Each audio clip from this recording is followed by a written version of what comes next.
గాదె సాయికృష్ణ హత్యకు సంబంధించి నిన్న సిట్ అధికారులు విజయవాడ కృష్ణలంక సీఐ నాగరాజును అదుపులో తీసుకుని కమాండ్ కంట్రోల్కి తరలించారు.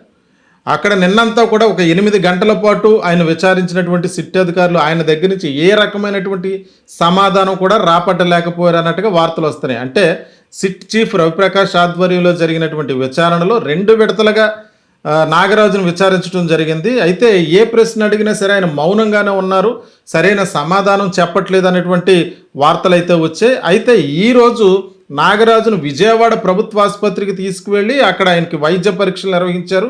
అనంతరం కోర్టులో హాజరుపరచగా 14 రోజుల రిమాండ్ విధించారు. అయితే ఈ రిమాండ్కి సంబంధించి నెల్లూరు జైలుకి ఆయన తరలించినట్టుగా తెలుస్తుంది.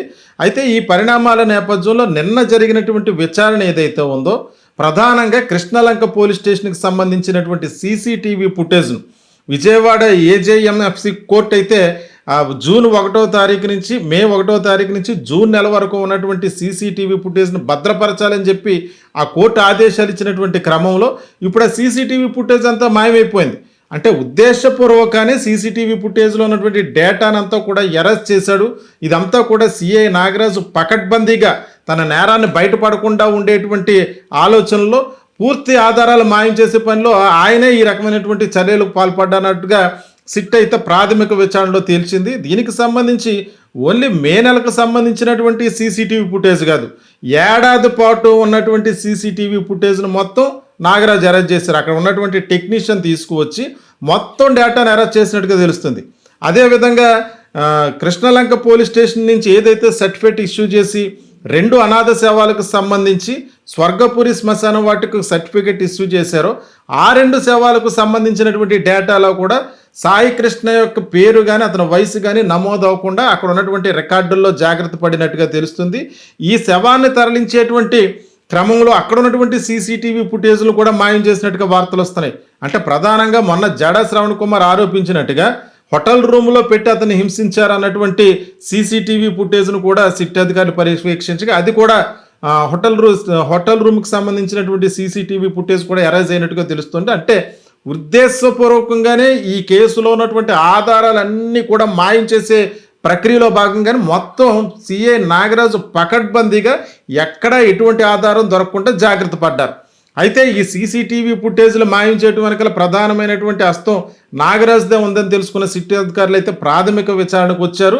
ఈ హత్య కేసు పూర్తిగా హత్యాయత్నం కేసును హత్య కేసుగా మార్చి దీంట్లో ప్రధాన నిందితుడిగా ఎవరైతే సిఐ నాగరాజు ఉన్నాడో ఆయన్నే కోర్టులో ప్రజెంట్ చేశారు. అయితే ఇక్కడ ప్రధానమైన అంశం ఏమిటంటే దీంట్లో ఉన్నతాధికారుల ప్రమేయం ఎంతవరకు ఉంది, ఈ విచారణలో అసలు ఇప్పుడు వరకు తేలని అంశం ఏంటంటే అసలు సాయి కృష్ణను ఏ కేసులో అక్కడికి తీసుకొచ్చారు అరెస్ట్ చేసి, దానికి సంబంధించిన విచారణ ఏమి కూడా ఇప్పుడు వరకు బయటపడలే.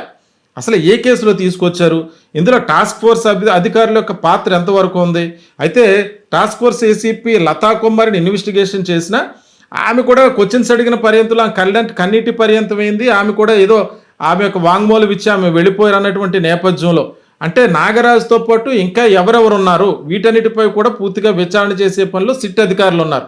అయితే ఇప్పుడు ఆయనకి రిమాండ్కి తరలించిన తర్వాత రిమాండ్లో కూడా ఆయన విచారించి కీలకమైన అంశాలన్నీ కూడా బయటకు తీసుకొచ్చేటువంటి ప్రయత్నాలు చేస్తున్నారు. మరొక పక్క కొన్ని పార్టీలకు చెందినటువంటి నేతలు అలాగే కొంతమంది ప్రజలు సిఐ నాగరాజు నిజాయితీ గల ఆఫీసరు ఆయనకి అరెస్ట్ చేస్తే ఊరుకోమంటూ నిన్నంతా కూడా ధర్నాలు చేసినటువంటి నేపథ్యంలో నాగరాజు ఆస్తులు చూస్తే కూడా కళ్ళు బయర్లు గమ్మేటువంటి ఆస్తులు కనబడుతున్నాయి. అంటే ఆయన స్వయంగా ఆయన పేరు మీద లేకపోయినా సొంత బావ అమలాపురంలో ఉన్నటువంటి తోరవ రామ్ అనేటువంటి వాళ్ళ బావ పేరు మీద ఉన్న ఆస్తులు కూడా కళ్ళు బయర్లు గమ్ముతున్నాయి.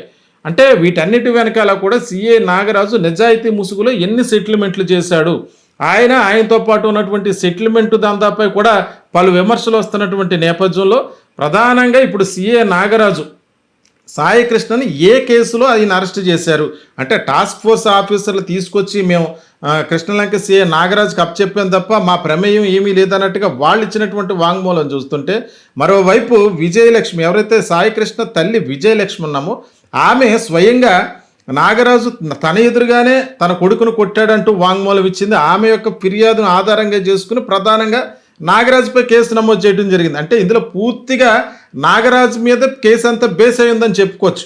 అంటే స్వర్గపురి శ్మశాన వాటికకు సంబంధించి మే 23వ తారీఖున బస్టాండ్ దగ్గర నుంచి 2 డెడ్ బాడీస్ని తీసుకొచ్చారు. ప్లాట్ఫామ్ నెంబర్ 42 నుంచి ఒకటి, ప్లాట్ఫామ్ నెంబర్ 44 నుంచి ఒకటి.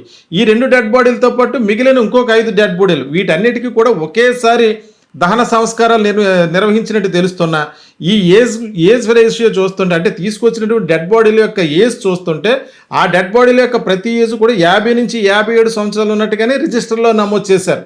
అంటే సాయి కృష్ణ ఏజ్ను కూడా పూర్తిగా మార్పు చేశారు. అంటే మే 23వ తారీఖునే డెడ్ బాడీస్ని స్వర్గపురి శ్మశాన వాటికి తరలించిన ఆ రోజు రాత్రికి రాత్రే వాటిని దహనం చేయాలని చెప్పి ఒత్తిడి తీసుకొచ్చిన, అంటే రూల్స్ ఒప్పుకోవు కాబట్టి, అంటే సాయంకాలం 6 గంటల వరకు అది పనిచేసేటువంటి నేపథ్యంలో రూల్స్ ఒప్పుకోవని చెప్పి అప్పుడు ఎవరు చేయడానికి ఇష్టపడలేదు.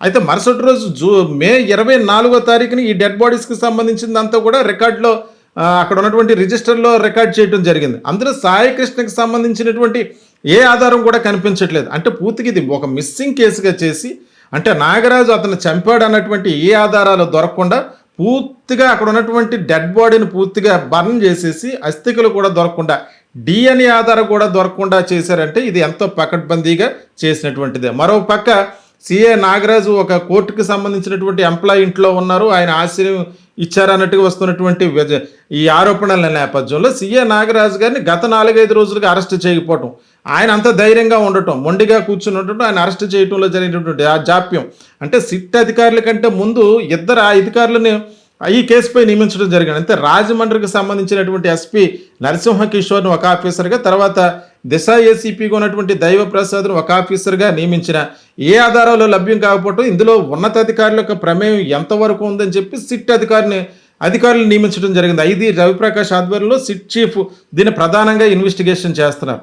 అయితే ఇప్పుడు సాయి కృష్ణ కేసుకు సంబంధించినటువంటి అంశంలో ఆయన ఎందుకు అరెస్ట్ చేశారన్నటువంటి కోణాలు ఏమి తెలియకపోయినా ప్రధానంగా దీని వెనక ఎవరున్నారు అనేటువంటి కోణంలో ఇప్పుడు సిఏ నాగరాజుకు సంబంధించినటువంటి కాల్ డీటెయిల్స్ను, అంటే ఉన్నతాధికారుల కాల్ డీటెయిల్స్ను మొత్తం అంతా కూడా సిట్టు విచారణలో భాగంగా దానంతపై కూడా దర్యాప్తు చేస్తున్నారు.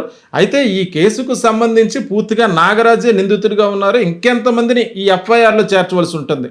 అయితే చంద్రబాబు నాయుడు గారు ఆ కుటుంబాన్ని తీసుకొచ్చి పూర్తిగా న్యాయం చేస్తామని చెప్పి హామీ ఇచ్చిన నేపథ్యంలో నాగరాజును ఎంతవరకు శిక్షించే విధంగా ఈ దర్యాప్తు కొనసాగుతుంది, అంటే ఏ ఆధారం దొరకకపోతే నాగరాజుకు శిక్ష పడే అవకాశం ఉంటుందా లేదా, ఈ కేసు 1 సంవత్సరం 2 సంవత్సరాల పాటు కోర్టులో తిరిగి ఆయన రిమాండ్ పూర్తయిన తర్వాత ఒక నార్మల్ కేసుగానే అందరూ మర్చిపోయిన తర్వాత ఇది ఒక వీగిపోయే అవకాశం ఉందా, ఏం జరగబోతుంది నాగరాజు కేసులో?